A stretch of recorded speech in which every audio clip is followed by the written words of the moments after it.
So guys, welcome again to my video, to my channel. As you can see, ito ay air filter ng PCX 160. Yan, pang PCX kasi magpapalit ako. Hindi to genuine. Ito ay in-order ko galing Lazada. Wala pa sigurong 200 to. Pero goods naman siya. Kahit hindi siya genuine, pang samantagal lang naman. Ayan.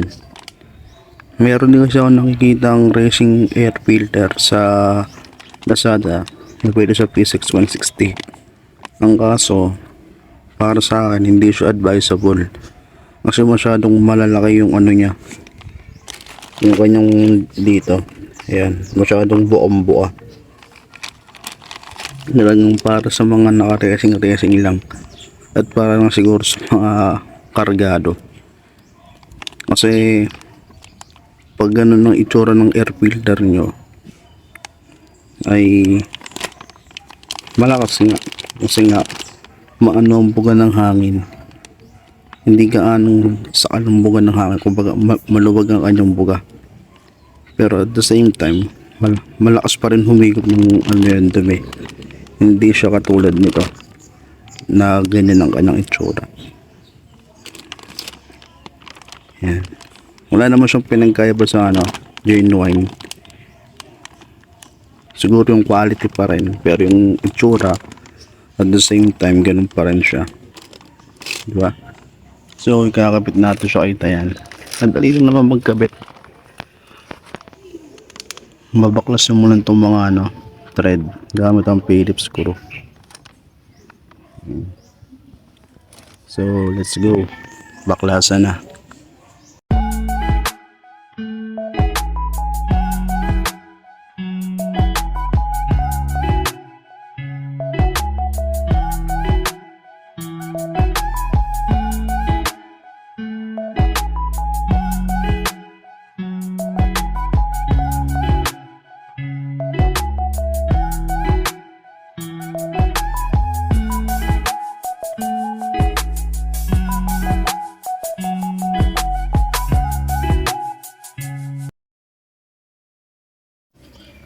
So ayun guys, makikita nyo na madumi na talaga siya.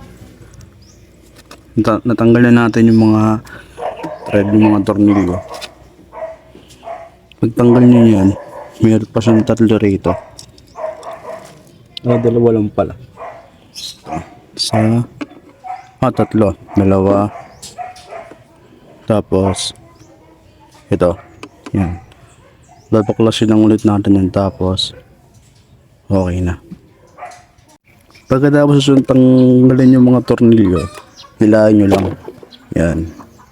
Makikita nyo yung pinakaloob. Pagkatapos is punasan nyo siya. Ito. Para mawala yung dumi. Tsaka itong pinaka-shell ng airbox. Yan. Punasan nyo rin yan. Nalo na to. Yung pinaka-nguso niya. Kasi dyan pumapasok ang dumi. Pati rito. Pag wala kang air filter, pasok lahat ang dumi dyan. Kaya make sure na mayroong air filter at hindi siya madumi. Tulad nito. Yan. Ang tinakbo nito is parang 13K niyata o 12K. At yun pala ako magpapalit. Yun na natin yung stock. Ito pala yung stock. Ayan. Bigyan natin ng konti. Ayan. Ito yung stock niya. Ayan. Tapos ito yung replacement. Diba? Parang walang halos pinagkaiba. So yun na nga, kapit na natin siya. Basta make sure na punasan nyo muna yung dumi. Yeah, BRB.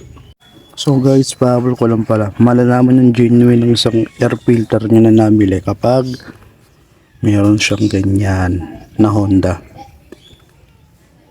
Tapos itong logo na to. Yun ang una ko napansin. Di ba? Ayun, Honda. Ito yung original guys ah. Ito yung kanyang stock na nakakabit dito sa akin. Tapos, ito ang replacement. Wala siyang nakalagay na Honda. Kahit yung logo mismo. Yan. Doon siya malalaman. Okay. So guys, nalinis na natin yung pinakaloob. Yan. At ito. Pinunasan ko lang para mawala yung mga alikabok niya. Basta punasan nyo lang siya. Yung iba kasi di naglalagay ng air filter para daw mas umano yung ibuga ng hangin. Hindi nasasakal. Pero sa akin mas advisable pag may air filter. Linisin nyo lang din. At palit-palitan. Siyempre ang palit nito parang nasa ewan ko, parang 10k yata o 6k, mga ganun. I-check nyo na lang lagi. Kasi ito 13k na ang tinakbo pero ganyan na siya ka-itim. Kita nyo naman yung mga dumi. Yan. Support na to, di pa gaano pero madumi na yan. May pansala naman siya dito kaya hindi siya basta-basta pumapasok. Kasi hindi naman ang replacement. Kaya yan, kabit na natin.